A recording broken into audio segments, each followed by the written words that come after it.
Week 1 of the 2019 NHI AA Division II South Football Conference is in the books, and the Milford Spartans join Alvern, Sauhegan, Conval, and Manchester West as opening night winners. And the shocker of this early season in Division II happened in the North Conference, where Bow High School snapped Plymouth High School's 27-game win streak. Hello, Spartan fans, and welcome to the Coach's Corner Show. I'm Kevin St. Onge, your host, and this smiling man next to me is 19-year head coach of the Spartans, Keith Jones. Congratulations, Coach.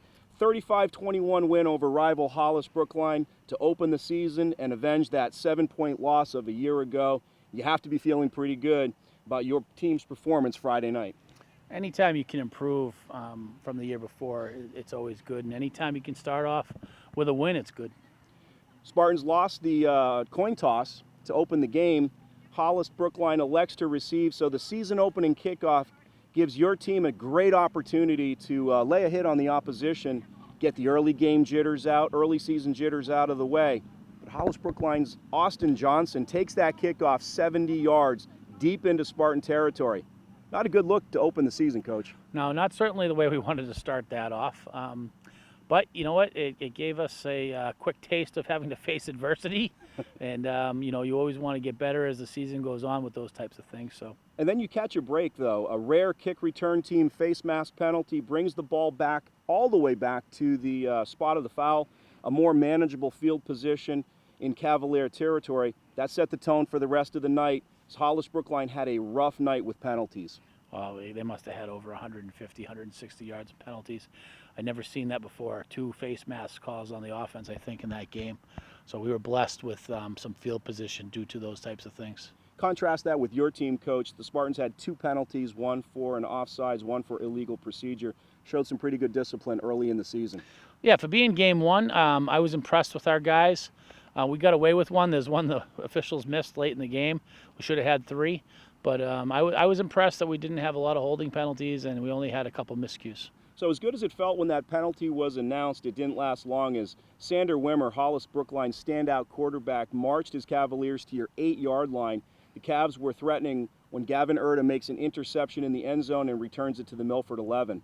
That celebration, however, was also short-lived because Junior Ugu fumbles the Spartans' first offensive play of the season, and the Cavs take over on your 18-yard line. Not only were they not able to put it in the end zone, they turn it over on downs and don't even attempt a field goal inside your red zone. Yeah, I got a quick comment on that because Sharita will kill us if we let that go. It wasn't Emmanuel who fumbled the ball. It was Caden Zielinski who dropped that one. So, those things happen in the option game. Sometimes you drop the ball. We were lucky that we dodged 2 bullets in a row and then had the opportunity to get the ball back and make something happen. That's why we have film, Coach, so that we can go back and take a look at it ourselves. You take over on the 10-yard line, and after a couple of interior runs by Junior Ugu, that moves the chains a couple of times. On the 4th play of the drive, Gavin Erda breaks off a 67-yard run and the first score of the 2019 season. So much for grinded-out, clock-consuming football. We would love to have 23, 24-play drives, but, if Gavin would like to run touchdowns every 4 play, we're not going to argue with him. Let's talk about your offensive line, Coach. Nobody goes for 257 yards as your quarterback did on that night without tremendous offensive line play. It starts with senior tri-captain center Kyle Forsley. Kyle did an amazing job. I mean, the biggest thing in football is the center-quarterback exchange. We've been blessed with a good one there. He controls the line of scrimmage. He's a vocal guy. He's an NHS kid, 4.0 student. He just did tremendous on all aspects of the game. Who else on that offensive line stood out for you on the game, Phil, Coach? I thought that Samson Hodges did a good job. They had a couple tough interior guys. Joe Shepard did a great job controlling the edge. Our newcomers, Ben Kilgore and a backup guy that had to go in when Burrows went down, Jordan Post, they held their own. They did a decent job. The second scoring drive was also only 4 plays after Hollis Brookline gave you a short field to work with. It ended with a Junior Ugu 3-yard plunge, and you close out the first half with 2 more scoring drives of 46 and 57 yards, 28-0 at the half. What was your message to the team during intermission? Same thing would always be in that point. Pedal to the metal. We still got a lot of football to play. Let's go out there, put the nail in the coffin, and make this a JV football game. Sadly, that message might have got misinterpreted because we didn't do that, and we let them back in the game, and then we had to scrape a little bit and play a lot longer than I think we should have. So let's talk about that second half. Quarterback Sander Wimmer for the Cavaliers and wide receiver Blake Burgesson had a big second half. They connected on a pair of touchdown passes of 48 and 62 yards. Burgesson had a big night, 6 catches, 176 yards. Austin Johnson, who took that first opening kickoff 70 yards, he had 9 grabs for 83 yards. Wasn't enough to overcome over 140 yards of penalties, was it? No, I mean, we knew they were going to get their catches. We know they're going to move the ball. Xander is a great quarterback. He's got great precision and great arm. This is what they do. They want to throw the ball 95% of the time, and that's what they work on every day. Just like we work on running the ball, they work on passing the ball. So we were prepared for them to chew up yardage. The game plan was just we got to keep them out of the end zone. And for the most part, we did, except for a few plays in the second half there. So despite big numbers from the Cavalier offense, your 5-3 defense and 3 deep zone pass coverage seemed to be in bend but don't break mode. Correct. Again, your interior line play, like on the offense, on the defense, it was exceptional. It had a really, it was really effective at getting penetration, and it forced Wimmer to really move his feet in the pocket. Was that by design? Well, the game plan from the get-go is to keep him from breaking containment, because when he gets to the edge, that's when he's the most dangerous. We want him to have to run up the alleys in the middle of the field. Sometimes we did a good job of stopping him, and sometimes we didn't. I still think he had almost 100 yards rushing.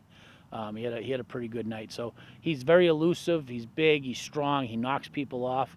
Our kids worked their tails off all night chasing him, exhausting themselves. But ultimately, I think we did enough. The penalties hurt Hollis Brookline, but 2 interceptions also hurt the effort. Wimmer wound up with 310 yards passing, and as you mentioned, Coach, a $121 on the ground. Most of that probably out of the scramble. Yes, they had a couple design runs, but most of the time, he was picking up 10, 15 on big-time scrambles, especially on third down. Coach, while this is a senior-laden team with 22 of them up and down your roster, I'm sure you were pleased by the performance of your sophomore place kicker, Colin Craig. 4 PATs and with plenty of leg to spare. That has to be a confidence boost for the young kicker. Oh, absolutely. It was first time ever playing in a varsity football game was that night, and he showed no fear, and he just got it done. We mentioned the couple of fumbles that occurred in the game on your side of the ball. Are those mechanical issues with ball security, or are these just good hits by the Cavalier defense? They had a couple ones when they hit us on a blitz and hit the mesh. The one with Caden, I mean, the kid just came in like a freight train and put his helmet right on the ball. I mean, that's a tough one. But there's some things there we can clean up. Late in the fourth quarter, Coach, you had your team in the red zone after a nice, sustained drive. You were up 2 scores. You were moving the ball well, but you opted to kneel down 3 times and allow time to expire. Just wondering your thought process on that. They had a couple timeouts left, and they could have prolonged it. I took a knee on the first down to see what they would do. If they were going to take a timeout, we were going to keep going. Gotcha. And, Chris, I think, said, you know what, enough is enough. And didn't take the timeout, so we knew with the new 40-second rule, we knew that we could run the whole thing out. Mutual respect by 2 head coaches that played think so. Against each other? Yeah, absolutely. Injury report, Coach. There seemed to be a lot of linemen cramping up, particularly in the second half. Any major injuries coming out of this game? A lot of cramps. We lost Colton Burrows early in the game, still being evaluated. And hopefully the calf cramps will go away next week.